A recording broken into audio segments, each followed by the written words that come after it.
Para as grandes massas, a história é dita para vocês, que é uma matéria que basta vocês aí, por exemplo, decorar um fato, um acontecimento e tudo se resolve. A grande realidade é que não querem que vocês pensem aquilo que pode acontecer realmente, de fato, quando algo acontece.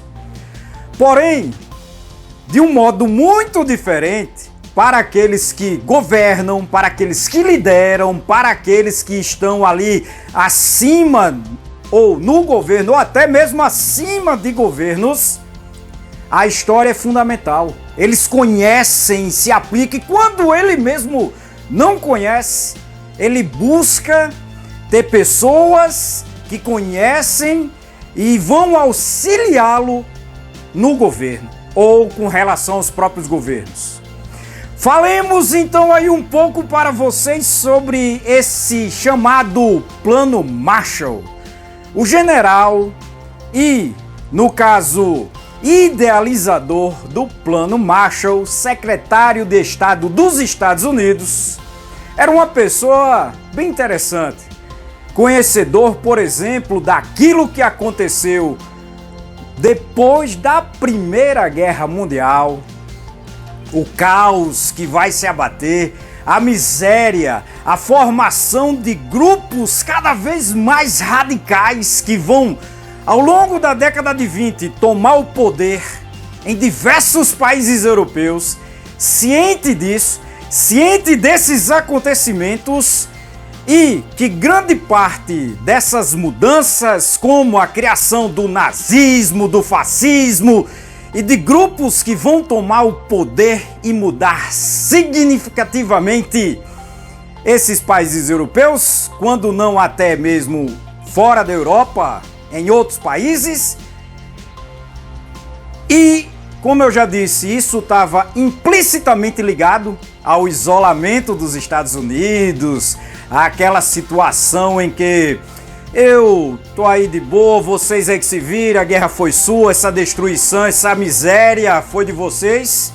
Então esse isolamento dos Estados Unidos foi uma das causas do caos e, consequentemente, da formação daqueles grupos totalitários na Europa.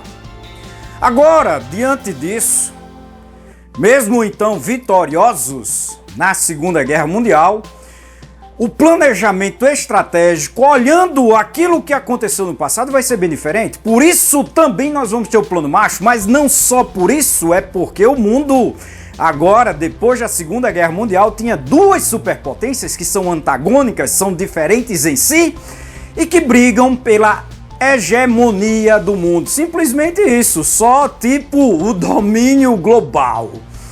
Os Estados Unidos saíram aí com uma gigantesca vantagem mediante a Segunda Guerra, o fim da Segunda Guerra Mundial. Foi o país que tinha acumulado a maior quantidade de dinheiro, tinha o maior parque industrial depois desse período, porém ele sabe que a Europa, principalmente ali a Europa ligada a ele, a Europa Ocidental, está devastada e eles não querem que isso se repita. Quando eu digo isso é porque você tem, preste bem atenção nisso, você tem o lado aí, o capitalista ligado aos Estados Unidos, esses governos capitalistas ligados aos Estados Unidos, e você tem uma segunda vertente, que no caso é o próprio socialismo. A União Soviética está lá do outro lado, doida para abocanhar, tomar, controlar e influenciar zonas, regiões que pelos tratados anteriores tinha sido resolvido, que iria ficar um de um lado, outro do outro, nessa própria questão, ou seja, o leste europeu ficaria sobre essa zona de influência da União Soviética e o oeste ficaria sobre essa zona de influência dos Estados Unidos. Então vejam aí o que acontece. Primeiro, sabendo que fome, pobreza, miséria leva a revoluções, sabendo que em vários países europeus esse caos provocado pela economia pós Segunda Guerra Mundial poderia levar a uma dinâmica de revoluções, de tomada de governo, de derrubada desses próprios governos, como por exemplo na Inglaterra, na França, na Itália, o secretário de Estado, George Marshall, idealizou um plano de ajuda econômica para os seus aliados. Na época, esse plano, que seria algo como 18 bilhões de dólares, mas claro, vocês têm que corrigir esses valores, né, de uma época aí para hoje, seria então como alguns trilhões de dólares de investimento, de empréstimo nesses países para recuperar suas economias, para melhorar a vida nesses países como Inglaterra, França, a própria Alemanha Ocidental. Então essa condição de buscar melhorar também está ligado a essa percepção do que ocorreu pós Primeira Guerra Mundial. Eles não querem que se repita, tá certo? Então, ao não querer que se repita aquele caos que vai levar a revoluções, a perda de influência ou isolamento, eles vão idealizar justamente essa questão de financiar esses países, recuperando a sua infraestrutura, prédios, lavouras, fábricas, vão receber então investimentos, e com esses vultosos investimentos, com dinheiro aí emprestado a baixos juros para recuperar essas economias, também foi lançado um programa de bem-estar social. Aí, gente, é isso mesmo, bem-estar social. Tornar o povo mais feliz. E como é que você torna o povo um pouco mais feliz? Com consumo. Exatamente. Consumindo, dando capacidade para essas pessoas adquirirem bens, né? Bens, viver um pouco melhor, uma casa um pouco melhor.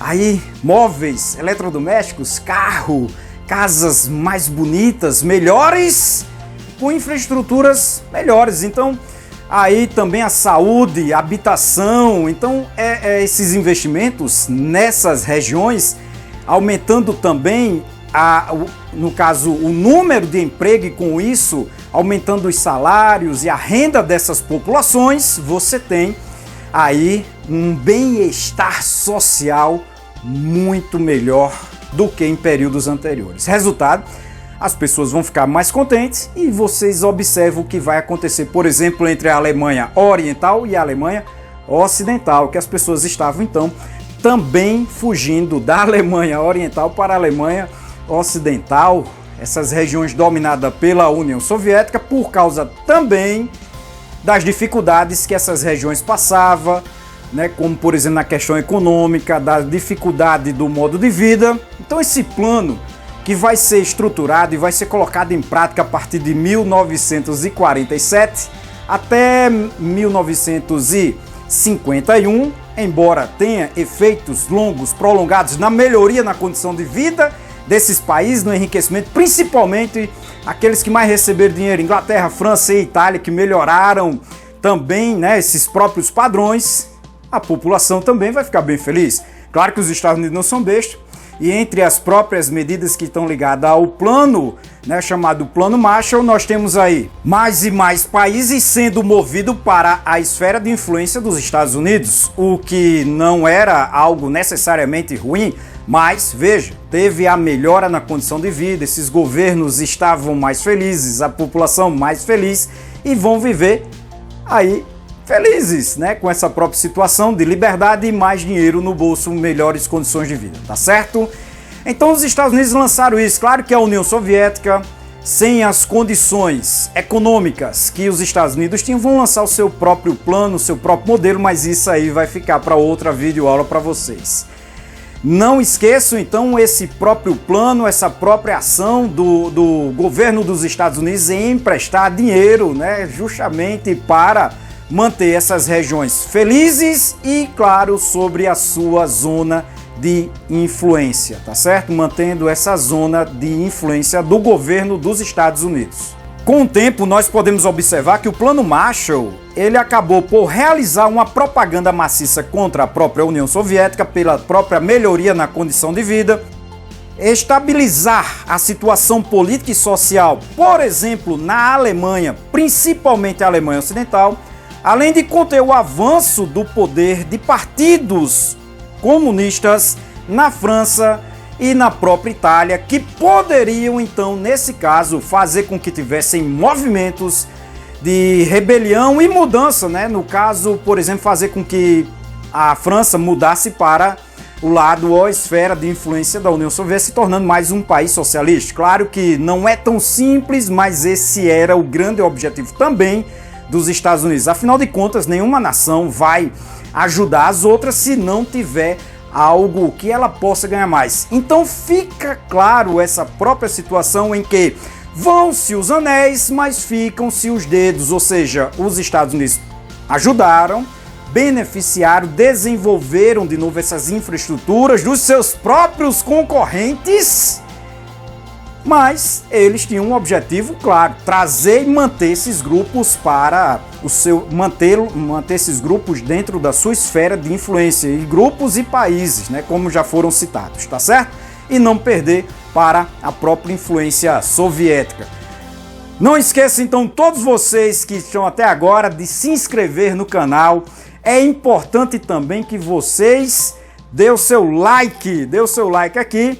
É importante também que vocês ativem aqui o sininho, como também é importante que todos vocês mandem o link dessa videoaula para outras pessoas, bem como também o link do canal para as pessoas poderem se inscrever no canal.